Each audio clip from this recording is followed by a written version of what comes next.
Hello everyone, इस video में हम लोग देखेंगे क्वाड्रेटिक पॉलिनोमियल को फैक्टराइज करने का तरीका with the help of method of splitting the middle term. नमस्कार दोस्तों, मैं हूं नितिन पाटिल और आप सबका स्वागत है NI3 मैथ्स एजुकेशन में।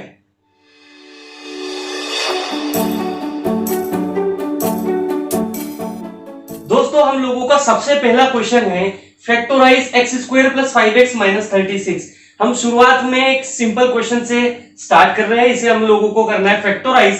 तो क्योंकि हम लोगों को पता है कि फैक्टराइज करने का मतलब होता है to represent the given situation in the form of product of its factors. तो हम लोगों को क्योंकि इस सिचुएशन को इसी के फैक्टर्स के प्रोडक्ट के फॉर्म में लिखना है, इसीलिए मैं सिचुएशन को इधर लिखता हूं और उसके इक्वल्स टू में जो उसके प्रोडक्ट के फैक्टर्स के फॉर्म में आएगा वो यहां पर हम लोग सॉल्व करने वाले हैं। इसके लिए हम लोगों को कुछ स्टेप्स का यूज करना है। वो स्टेप्स अगर आप एक बार अच्छे से समझ लेते हो तो उन स्टेप्स का यूज करके आप लोग बड़े से बड़े कैलकुलेशन वाले क्वेश्चंस आसानी से सॉल्व कर सकते हैं। बस शर्त यह है कि आपको इसका कॉन्सेप्ट समझ में आना चाहिए। तो चलिए देखते हैं कॉन्सेप्ट वाइज इस क्वेश्चन को कैसे सॉल्व करेंगे। सबसे पहली स्टेप जो होती है हम लोगों की वो ये कि यहां पर हमारा जो पॉलिनोमियल है, क्वाड्रेटिक पॉलिनोमियल है, उस क्वाड्रेटिक पॉलिनोमियल को हम लोग स्टैंडर्ड फॉर्मेट में लिखेंगे। स्टैंडर्ड फॉर्मेट का मतलब होता है x के डिसेंडिंग पावर के फॉर्म में लिखना। अगर ये -36 पहले होता प्लस 5x बाद में होता तो भी हम लोग यहां पर इस तरीके से लिखते x² + 5x - 36। यहां जैसे के तैसे था इसलिए वैसे के वैसे लिखा। बट अगर ये 36 आगे होता या ये तीनों टर्म्स किसी भी तरीके से शफल हुई होती तो भी हम लोग उसे स्टैंडर्ड फॉर्मेट यानी x² + 5x - 36 इसी फॉर्म में ले जाकर लिखते। दूसरी केस अगर दूसरे स्टेप की बात करें तो स्टेप नंबर 2 में हम लोगों को करना क्या है। स्टेप नंबर 2 में हम लोग ये पहली टर्म जैसे के तैसे लिखेंगे, दूसरी टर्म का साइन जैसे के तैसे लगाएंगे। बस ये जो टर्म है इस टर्म की प्लेस पर हम लोग ब्रैकेट ओपन करके ब्रैकेट क्लोज कर देंगे और ये तीसरी टर्म जैसे के तैसे लिख देंगे -36। क्लियर है इतनी चीज? ओके। उसके बाद स्टेप नंबर 2 के बाद हम लोग करते हैं स्टेप नंबर 3। इधर हम लोग ये जो स्टेटमेंट्स है उन्हें जैसे के तैसे लिखेंगे। स्टेप नंबर 3 में क्या करना है उसे समझने से पहले मैं एक बार इसे जैसे के तैसे लिख लेता हूं। ये लिख लिया है। स्टेप नंबर 3 जो हम लोगों की है दोस्तों वो हम लोग सॉल्व करेंगे रफ प्लेस पर। कहां सॉल्व करना है? रफ प्लेस पर। और ये जो रफ प्लेस है आपकी हमेशा या तो आपके कॉपी के लास्ट पेज में होना चाहिए, और अगर आप आंसर शीट में क्वेश्चंस को सॉल्व कर रहे हो एग्जाम में तो आपका पूरा का पूरा रफ वर्क आपके आंसर शीट के लास्ट पेज पर होना चाहिए, जिससे आपका जो वर्क है वो नीट एंड क्लीन दिखेगा। चलिए स्टेप नंबर 3 की अगर बात करें तो रफ प्लेस पर हम लोगों को प्रोडक्ट निकालना है। क्या निकालना है? प्रोडक्ट। और वो प्रोडक्ट जो होगा हम लोगों का वो होगा इस फर्स्ट टर्म का और इस थर्ड टर्म का। तो इस फर्स्ट और थर्ड टर्म का अगर मैं प्रोडक्ट करता हूं तो हम लोगों का आंसर आता है -36x², जो हम लोगों को यह बताता है कि हमें इस 5x को ऐसे दो टुकड़ों में तोड़ना है, क्योंकि इसका नाम है स्प्लिटिंग द मिडिल टर्म। तो ये जो मिडिल टर्म है इस मिडिल टर्म को हमको दो ऐसे टर्म्स में स्प्लिट करना है जिसमें या तो मैं प्लस करूं और माइनस करूं तो वापस हम लोगों का 5x आए, और अगर मैं प्रोडक्ट करूं तो हम लोगों का 36 -36x² आए। तो ऐसी दो टर्म्स क्या होगी, कैसे पता करें? तो इसके लिए सबसे पहले हम देखेंगे इस प्रोडक्ट में आने वाले साइन को, जो कि है नेगेटिव का साइन। ये हम लोगों को यह बताता है कि हम लोगों को इस 5x को ऐसे दो टुकड़ों में तोड़ना है जिनका ये वाला साइन यानी कि सब्ट्रैक्शन का ऑपरेशन जो होगा वो करने के बाद 5x आना चाहिए, और प्रोडक्ट अब इस माइनस को भूल जाएंगे, सिर्फ 36x² की बात देखेंगे। अब यहां से हम लोग को एक और चीज समझ में आती है, वो ये कि क्योंकि हमें सब्ट्रैक्ट करने के बाद में जो टर्म मिल रही है, दो टर्म्स को सब्ट्रैक्ट करने के बाद जो टर्म मिल रही है वो टर्म किस फॉर्म में है? x के फॉर्म में है। तो इसका मतलब यह है कि हम लोगों को वो दोनों की दोनों टर्म्स में x होना चाहिए, क्योंकि जब मैं किसी एक x वाली टर्म में से दूसरे x वाली टर्म को माइनस करूंगा तभी और सिर्फ तभी हम लोगों को x के फॉर्म में आंसर मिलेगा। इसका मतलब हम लोगों के पहले टर्म में भी x होना चाहिए, दूसरे टर्म में भी x होना चाहिए। तो यहां से सब्ट्रैक्शन में से तो हम लोगों ने x का काम कंप्लीट कर लिया है। अब प्रोडक्ट की बात करते हैं, तो जब x और x का प्रोडक्ट कर लेंगे हम लोग तो हम लोगों को मिलेगा x स्क्वायर। अब क्योंकि हम लोगों को प्रोडक्ट चाहिए था 36x स्क्वायर, हम लोगों को इन दोनों का प्रोडक्ट मिल रहा है x स्क्वायर, तो अब हमें और किसकी जरूरत है, तो आप इस टर्म को इस टर्म से डिवाइड करके देख लीजिए। हमारे पास क्या बचता है 36 और इधर क्या बचता है 5, यानी कि अब हम लोगों को इस 5 को ऐसे दो टुकड़ों में तोड़ना है जिसमें अगर हम सब्ट्रैक्शन का ऑपरेशन परफॉर्म करें तो वापस से आंसर 5 आ जाए, और अगर उन दोनों नंबर्स का हम प्रोडक्ट करें तो आंसर 36 आए। अब ये कैसे समझा जाए, इजी क्वेश्चन में तो आप जल्दी से प्रेडिक्ट कर लोगे, बट जो टफ क्वेश्चंस आएंगे उनकी अप्रोच बता रहा हूं मैं। तो उसके लिए आप स्टार्ट करिए 1 से। देखिएगा हमारे पास में 1 है, अब हम लोगों को सब्ट्रैक्ट करके चाहिए आंसर 5, तो किस नंबर में से 1 को माइनस किया जाए कि आंसर 5 आ जाए, तो सिंपल सी बात है 6 में से 1 को माइनस करेंगे तो 5 आएगा, और अगर 6 1 जा करते हैं हम लोग तो हम लोगों को आंसर मिलेगा 6। अब देखिए सब्ट्रैक्शन तो 5 है बट प्रोडक्ट हम लोगों का 36 से बहुत छोटा है, इसीलिए हम लोग इस 1 को थोड़ा सा बढ़ाएंगे। अब क्योंकि ये 6 और 36 का डिफरेंस ज्यादा है इसलिए मैं इस 1 को सीधे सीधे 5 कर देता हूं। तो 5 को अगर मुझे सब्ट्रैक्ट करके 5 लाना है किसी नंबर में से, तो वो नंबर क्या हो सकता है 10, तो 10 माइनस 5 तो हम लोगों का 5 हो गया, और 10 इंटू 5 हम लोगों का हो जाएगा 50, जो कि बड़ा है। 1 लेने पर छोटा था, 5 लेने पर बहुत बड़ा है, तो अब हम लोग 5 से छोटा नंबर लेंगे, तो जो नेक्स्ट नंबर होगा हम लोगों का, हम लेकर चलते हैं 4। तो अगर मैं 4 लेकर चलता हूं तो 4 किसमें से सब्ट्रैक्ट करें कि हम लोगों को 5 आंसर मिले, तो वो होगा हम लोगों का 9, तो 9 माइनस 4 5, और 9 4 अगर देखे तो 36। तो क्योंकि हम लोगों का सब्ट्रैक्शन करने के बाद 5 चाहिए था मिल रहा है, मल्टीप्लाई करने के बाद 36 चाहिए था मिल रहा है, इसका मतलब वो दो नंबर्स 9 और 4 9 एंड 4 है।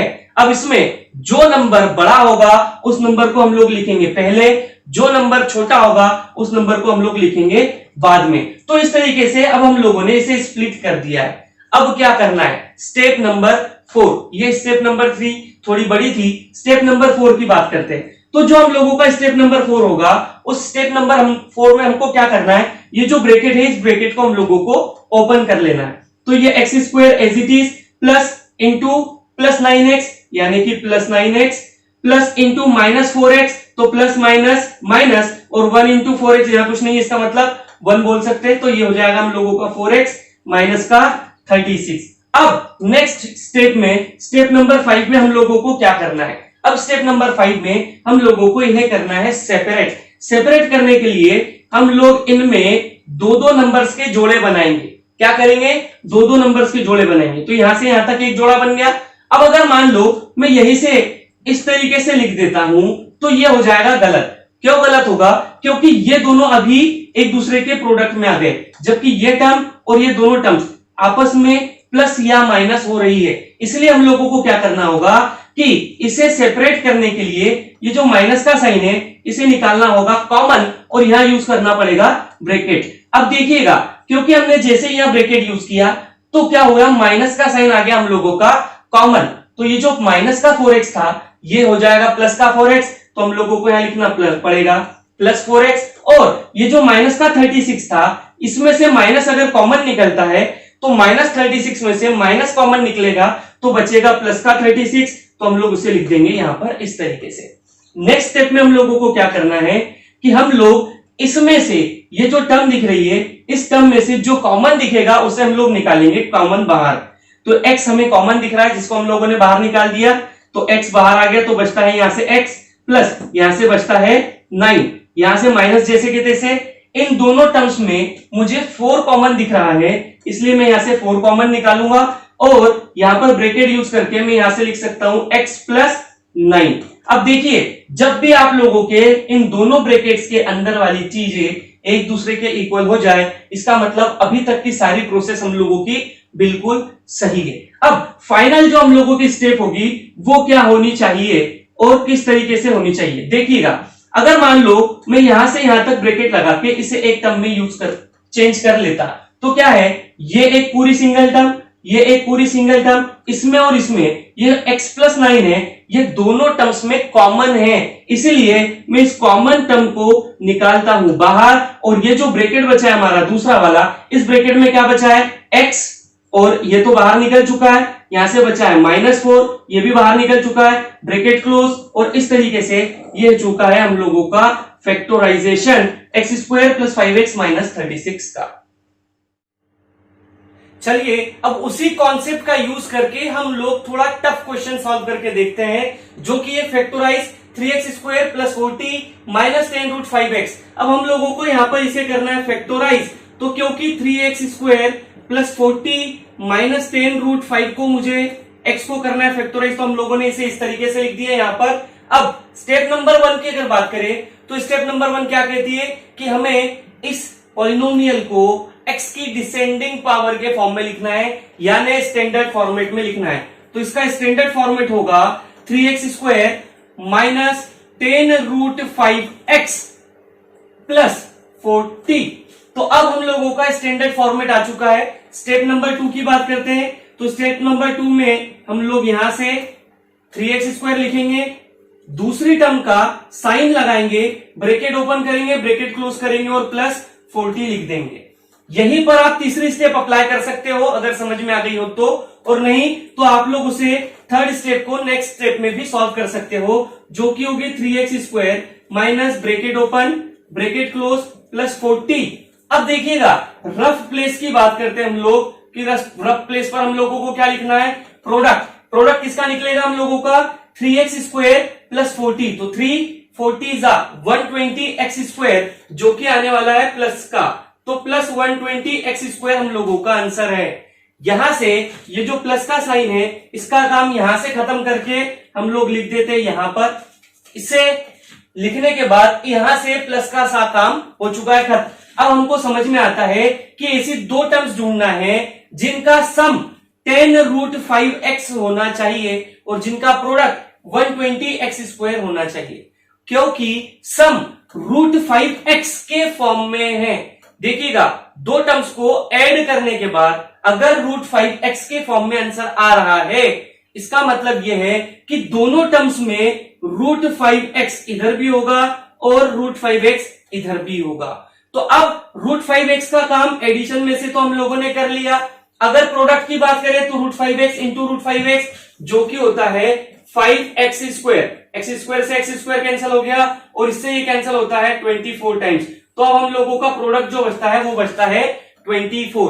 यानी कि अब मुझे ऐसे दो नंबर ढूंढना है जिनका सम 10 हो और जिनका प्रोडक्ट 24 हो। स्टार्ट हम कहां से करेंगे, 1 से करेंगे। चलिए देखिएगा 1 में किसको प्लस करें कि आंसर 10 आ जाए, तो हम लोग 1 में प्लस करते हैं 9 को, तो 9 + 1 10 होता है, बट 9 1 हम लोगों का 9 होता है। नहीं, 9 इस 24 से बहुत ज्यादा छोटा है। तो हम लोग क्या करें, फिर से इसे 5 करके देख लेते हैं। चलिए 5 कर लिया, तो 5 में किसे प्लस करें, 5 को, तो हम लोगों का आंसर क्या हो गया, आंसर हो गया हम लोगों का 5 + 5 10, 5 5 25। फिर से बढ़ गया। अब क्या करें, तो अब इसे हम लोग कम करके देख लेते हैं 5 को, फिर करके देख लीजिए आप 4। चलिए 4 में किसे प्लस करें कि 10 आ जाए, तो 6 को, तो 6 + 4 10 और 6 4 24। तो क्योंकि 6 और 4 ऐसे दो एलिमेंट्स है जिनको प्लस करने के बाद 10 मिलता है, प्रोडक्ट करने के बाद 24 मिलता है, तो हम लोग वहां पर यहां पर दोनों प्लेस पर 6 और 4 लिखेंगे। बड़ा नंबर पहले, छोटा नंबर बाद में। तीसरी स्टेप कंप्लीट होने के बाद फोर्थ स्टेप में जाएंगे। 3x² as it is, minus का साइन दोनों में मल्टीप्लाई होगा। हम लोग माइनस का मल्टीप्लाई इसके साथ करेंगे तो ये हो जाएगा -6 √5x प्लस माइनस 4 √5x और ये +40 एज इट इज। अब हम लोगों को क्या करना है, इन्हें सेपरेट करना है दो दो टर्म्स के फॉर्म में। तो हम लोग क्या करेंगे, 3x² प्लस -6 √5x को यहां से ब्रैकेट में लगा देंगे। उसके बाद यहां पर हम जब ब्रैकेट लगाएंगे तो अगेन हम लोगों के पास माइनस का साइन जो है वो कॉमन निकल रहा है। तो ये माइनस का साइन जब कॉमन निकला तो ये नेगेटिव का जो था हम लोगों का 4 √5x, इसका माइनस बाहर निकल गया तो ये प्लस का बन जाएगा। तो ये plus root 5x as it is. ये प्लस का जो नंबर था उसमें से माइनस का साइन कॉमन अगर निकलता है तो यहां से हम लोगों का माइनस बचेगा और उसे हम लोगों को लिखना होगा इस तरीके से। अगेन हम लोग क्या करने वाले हैं, इसमें से और इस टर्म में से जो जो कॉमन एलिमेंट्स निकल रहे हैं उन्हें बाहर निकाल देना है। चलिए देखते हैं कैसे निकलेगा। इसमें और इसमें मुझे 3 दिखाई दे रहा है, 3 कॉमन निकाल लेते हैं। x दोनों में दिख रहा है, x कॉमन निकाल लेते हैं। बचता क्या है, यहां से बचता है सिर्फ x और यहां से क्या बचता है, यहां से बचता है माइनस का साइन। यहां से x बाहर निकल चुका है, इसमें से 3 बाहर निकल चुका है, बचता है 2 और यहां से रूट 5 पूरा का पूरा बच जाएगा। चलिए अगर इधर की बात करें तो इधर में हम लोगों को अभी फिलहाल में 4 कॉमन दिखाई दे रहा है। चलो 4 कॉमन निकाल लेते हैं। अब अगर आपको नहीं समझ में आ रहा है कि क्या कॉमन निकालना है और तो आप इसे एक स्टेप में ऐसे लिख लीजिए कि यहां से हमारे पास बचा है रूट 5x और यहां से बचा हम लोगों के पास में 10। तो अब इसे कैसे सॉल्व करें, इसके बाद ये टर्म और ये टर्म तो अलग है, तो क्या हम लोगों का गलत है, बिल्कुल नहीं। देखिए यहां पर हम लोगों के पास में है x, यहां पर है रूट 5x, यानी कि कहीं ना कहीं से मुझे यहां से और यहां से रूट 5 को कॉमन निकालना है। क्या हम ऐसा कर सकते हैं, बिल्कुल। देखिए कैसे, ये एक्चुअल में एक दूसरे के नीचे आया, जितना एक लाइन में आएगा उतना अच्छा होगा, बट क्योंकि स्पेस हम लोगों के पास में यहाँ कम पड़ सकती है इसलिए मैं थोड़ा सा एक तरफ करके चल रहा हूं। तो ये 3x x minus 2 root 5 as it is रहने दीजिए माइनस 4। अब हम लोग इसको थोड़ा सा फैक्टराइज करके देख लेते हैं, क्योंकि ये रूट 5x जैसे के तैसे रहेगा, इसको मैं लिख सकता हूं 2 इंटू 5, तो 2 इंटू और उस 5 को हम लोग रूट 5 इंटू रूट 5 लिख सकते हैं, इसलिए मैं इसे यहां पर इस तरीके से लिख देता हूं। चलिए देखिएगा 3x बाहर है, ये x माइनस 2 रूट 5 जैसे के तैसे माइनस 4 रूट 5 अब यहां पर भी है और रूट 5 यहां पर भी है, तो रूट 5 निकलता है कॉमन, अंदर अब बचता है हम लोगों का x माइनस 2 रूट 5। अब देखिएगा ये टर्म और ये टर्म हम लोगों की हो चुकी है एक जैसी, तो यहां से अब हम लोग देखेंगे कि अगर मैं x माइनस 2 रूट 5 को भी इसमें से और इसमें से अगर यहां ब्रैकेट लगा दे हम लोग, तो अगर इन दोनों टर्म्स में से x माइनस 2 रूट 5 को कॉमन निकाल दे इधर से और इधर से, तो जो दूसरा ब्रैकेट है हम लोगों का यहां से यहां तक का, इसमें हम लोगों के पास बचता है 3x माइनस 4 रूट 5 और ये है हम लोगों का फैक्टराइजेशन किसका, 3x square plus 40 minus 10 root 5x का। और इस तरीके से बॉक्स बनाकर आप लोग शो करोगे आपका आंसर।